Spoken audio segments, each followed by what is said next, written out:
bien dans son job, c'est peut-être le sujet de la décennie, l'infobésité. Le numérique est partout et vous recevez par différentes sources des centaines de mails par jour, du WhatsApp.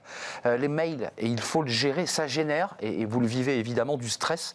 On en parle avec Marie Gède, c'est un sujet que vous portez, Marie. Vous êtes co-CEO de MailLoop et vous portez aujourd'hui cet observatoire avec plusieurs acteurs de ce sujet, observatoire de l'infobésité et de la collaboration numérique.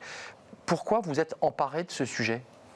Ça nous paraît être le mal du siècle pour les travailleurs et travailleuses dans des métiers de cadre qui passent en fait leur journée à traiter de l'information, à gérer leur flux d'informations qui arrivent. Et ça génère du stress et ça génère, nous, ce qu'on appelle la pénibilité numérique.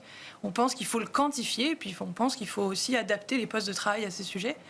Et on avait envie de s'emparer du sujet au-delà de MailLoop avec s'entourer d'autres entreprises, des chercheurs, des chercheuses, des experts aussi de l'accompagnement au changement pour essayer de comprendre d'où vient le sujet et les impacts que ça génère. Il y a une vingtaine d'années, quand le numérique est arrivé, on s'est dit c'est génial et c'est un peu comme toutes les nouveautés.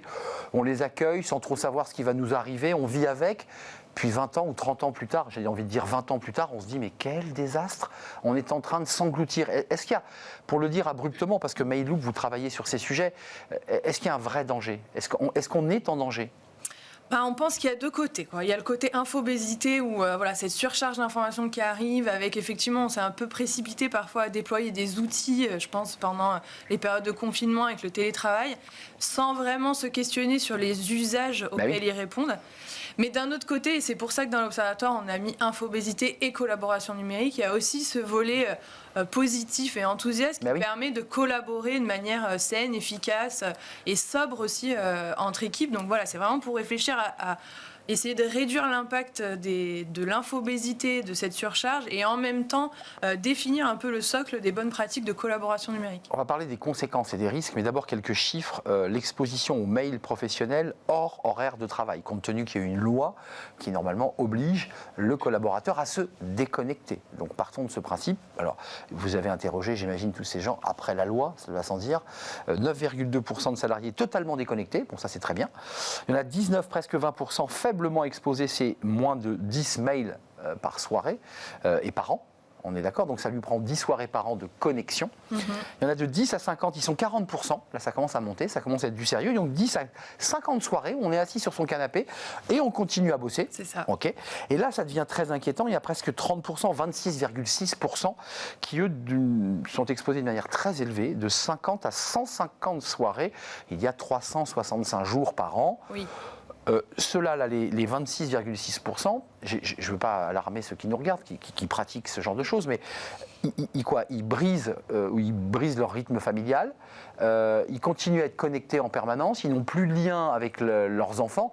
Enfin, ça a des incidences dans la vie familiale, ça. Probablement. Nous, on le mesure en fait à partir, c'est de l'enquête quantitative, donc on mesure les flux de communication et donc ça nous donne un signal faible en fait sur l'état de la reconnexion, la reconnexion des gens le soir et le week-end.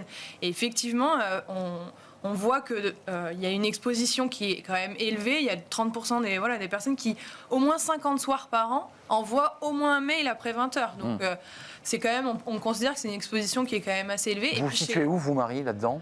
Allez, dites-moi la vérité. Nous, on est hyper cohérent chez MailLoop, donc on peut pas. En fait, ce qui est d'ailleurs agréable, c'est qu'on peut pas se permettre d'envoyer un mail à un client après 20 heures, c'est pas possible. Et même un petit WhatsApp discret qui échappe aux déconnexions de l'entreprise. On l'a tous fait. C'est qu'on ne mesure pas ça. Mais vous l'avez pas mesuré parce que il y a l'autre enjeu, c'est qu'une fois qu'on a déconnecté et que l'entreprise vous dit c'est fini, on joue plus, vous avez encore WhatsApp.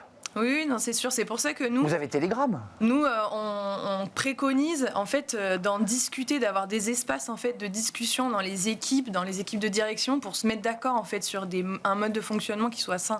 Parce qu'après, l'outil, il pourra toujours nous aider ou, au contraire, nous pousser à nous reconnecter, quoi. En tout cas, à travers ce petit guide, vous nous faites prendre conscience de l'importance et donc du fait d'avoir du recul par rapport à tout cela. Ça, c'est important. Et de savoir l'utiliser à bon escient. Les conséquences, c'est le stress. Vous dites dans votre étude que c'est la boule au ventre le dimanche soir, les retours de congé où on est déjà le samedi en train de relire tous ces mails. Et on a ce chiffre qui vient le prolonger, 16% des emails reçus sont répondus. Oui. Ça dit quelque chose aussi. Hein. Ça nous montre aussi justement les gisements, où est-ce qu'on peut aller en fait réduire le volume. Nous, on travaille sur deux choses. L'idée, c'est de réduire le volume et mieux vivre ce qu'on reçoit en fait. Ce flux d'informations, pas se sentir forcément obligé d'y répondre. Mais oui, on se rend compte qu'on reçoit une masse avec finalement peu de choses qui soient utiles. Et encore, après, nous, on fait la distinction aussi entre les mails dont on est destinataire et puis les mails dont on est en copie. En fait. Comme si, quand on allait voir sa boîte aux lettres chez soi, il y avait quelqu'un qui regardait si on avait bien lu et qui regarde par-dessus notre épaule. C'est quand même, en fait, une pratique un peu bizarre qui s'est mise en place avec le mail. C'est un premier observatoire, si je ne m'abuse. Oui. Vous allez bien sûr le suivre et voir l'évolution. J'imagine que Mail.loop et les acteurs commencent à réfléchir aux solutions. Parce qu'une fois qu'on a fait le diagnostic, on est tous, j'allais dire, victimes de cette infobésité, il faut le reconnaître. C'est quoi les solutions? Qu'est-ce qu'on fait? En fait, l'idée justement dans l'observatoire, c'est d'y réfléchir. Enfin, nous, Mail.loop, on fournit la donnée pour avoir le diagnostic, effectivement. Après, on réfléchit avec des chercheurs dans des groupes de travail sur des thématiques comme effectivement le lien entre infobésité et risques psychosociaux, stress au travail. Et après, en fait, comme il y a des entreprises qui font partie de cet observatoire, comme Mazars, avec qui on le lance, en fait, on expérimente directement en fait des pratiques. Chez Mazars? Exactement, chez Mazars, chez Dalkia, chez les clients en fait qui ont déjà utilisé Mail.loop, mais aussi chez les autres qui rejoignent l'Observatoire. Avant de nous quitter, Marie-Jette, il y a un sujet qui est en train de monter et qui va, je pense, continuer à monter, c'est les enjeux environnementaux liés à l'infobésité. C'est-à-dire, il y a les enjeux de stress, on les a évoqués, mais de l'autre côté, il y a aussi de se dire, quand je stream, quand j'envoie des mails 5 par jour ou 5 par heure, j'implique le fait qu'on va chercher sur des data centers et que tout ça... Et donc ça veut dire qu'il faut aussi être plus frugal. Oui, c'est clair. En plus, ça va plutôt dans le bon sens des autres, sur les autres sujets, en fait. D'être plus frugal sur le numérique, ça aide aussi sur la charge mentale. Après, là, dans les calculs, là, ça permet de montrer, en fait, où sont les vrais sujets. C'est-à-dire, au lieu peut-être de demander à tous les salariés de vider leur boîte mail, là, nous, on voit, en fait, d'où vient vraiment le sujet. On dit 85% du volume total de mails, c'est 10%, en fait, des mails. Donc en fait, c'est peut-être sur cela qu'il faut agir, c'est-à-dire c'est les gros mails avec la grosse pièce jointe qui est envoyée à toute l'entreprise. Voilà, c'est ce genre de choses. Et donc, c'est peut-être pas le bon outil. Donc nous, voilà, on essaye et justement, on est en train de faire le lien avec des calculs qui soient précis sur ces sujets-là pour mettre l'impact au bon niveau. Une première pierre à travers cet observatoire pour avancer, réfléchir, expérimenter, puisque Exactement. Vous l'évoquez chez Mazars, en tout cas, puisqu'ils sont acteurs de ce premier observatoire, infobésité et collaboration, parce que vous vouliez être aussi un peu positive. Oui. Et il n'y a pas que des dangers, il y a aussi plein de choses positives. Aussi. Exactement. Merci Marie-Jette d'être venue nous éclairer.